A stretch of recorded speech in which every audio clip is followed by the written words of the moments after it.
Well, hello there, my friend. Today I'm going to show you how you can use Schwifty to validate IBANs and BICs. So let's get to it. Here I have the Schwifty module imported, but we need to install it first. So let's go to the terminal and write pip install Schwifty. It's a bit hard to spell. And I have Schwifty already installed. So it says that the requirement is already satisfied. And then we can go to our IBANs here, which I have prepared. So these are fake IBANs that I have generated with the faker module. So any resemblance to real word numbers here are completely random. Okay. And now we can create a Schwifty IBAN object by writing here our IBAN is equal to Schwifty.IBAN, and let's pass in our first IBAN that we have here. And if we now print out this IBAN and run the code, we should see that we get the exact same IBAN number, but if we print type IBAN here and run the code, we get that it is a Schwifty IBAN.IBAN. So it is now a Schwifty object. And okay, you already have the IBAN, but is it any useful to get the same IBAN? Well, yes, because now we need to validate our IBAN. So let's say that we pass in an invalid IBAN here. Let's just change this to 1, 2, 3 and run the code. And then we will get Schwifty invalid checksum digits because this is an invalid IBAN number. And let's also check if we take this IBAN again, which was valid. And then we'll remove a number from it and run the code again. Then we will get invalid length error. So Schwifty will actually check these errors for us. Then what we can do is take these IBANs that we have and generate BICs for them, because the BICs are already inside the IBANs, but to get them we need to run the BIC on them. So let's first create our IBANs. So all IBANs equal to a list comprehension, and we want to do Schwifty.IBAN for IBAN in IBANs, and let's just print all these IBANs that we have here like that.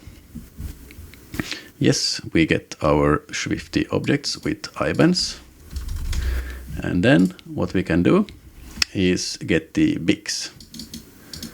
So let's see here, if we take all BICs equals, and then now we want the BIC, so we want IBAN.BIC for IBAN in all IBANs, and let's print that out also, all BICs.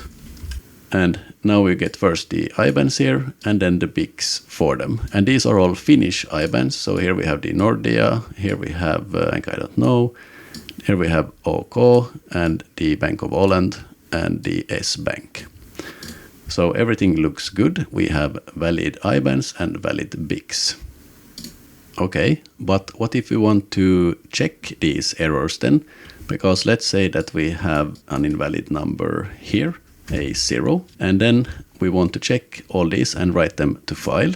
Well, if we now run the code, you can see that we get an error, and this is not what we want, so we need to add an exception handling here. So let's say that we have with open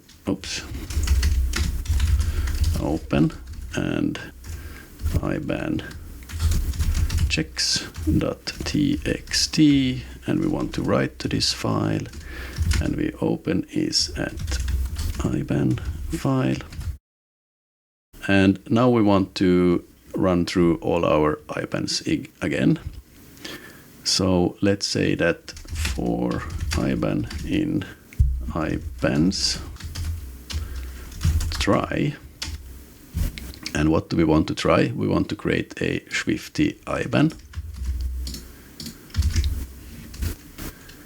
And accept Schwifty dot exceptions. Let's see if we get it. Schwifty dot exceptions dot Schwifty exception. So if we get the wrong IBAN number, we want, let's just now print faulty IBAN, and we'll print out the IBAN.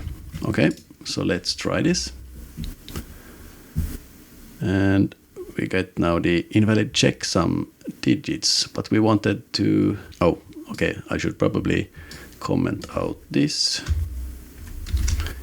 And let's see, we'll clear the terminal and run this again.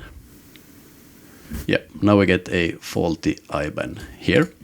And if we want to write this to a file like this, did we name the file? IBAN file dot write. And what do we want to write? Well, we want to write the IBAN like this.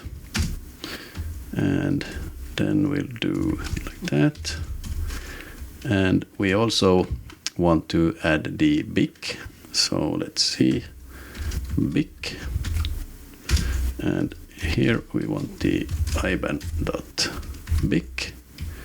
And then if it's a faulty IBAN, then we don't print this now, but we write to file like this. And we don't need the BIC here. And we'll just write faulty IBAN.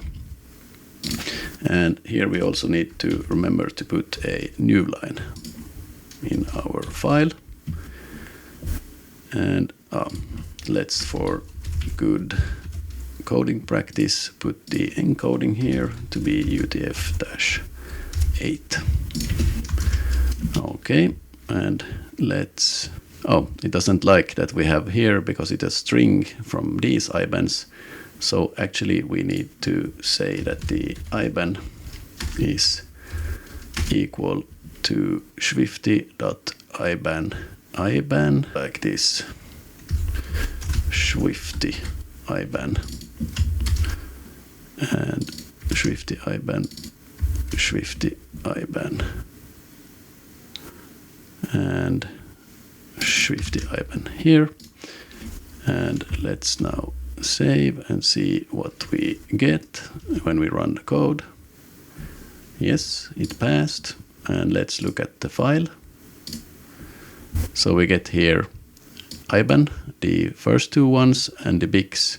And then we get a faulty IBAN here, and then the one that passed. So that is how you can check your IBANs and your BIC if they are valid with the Schwifty library. See you later.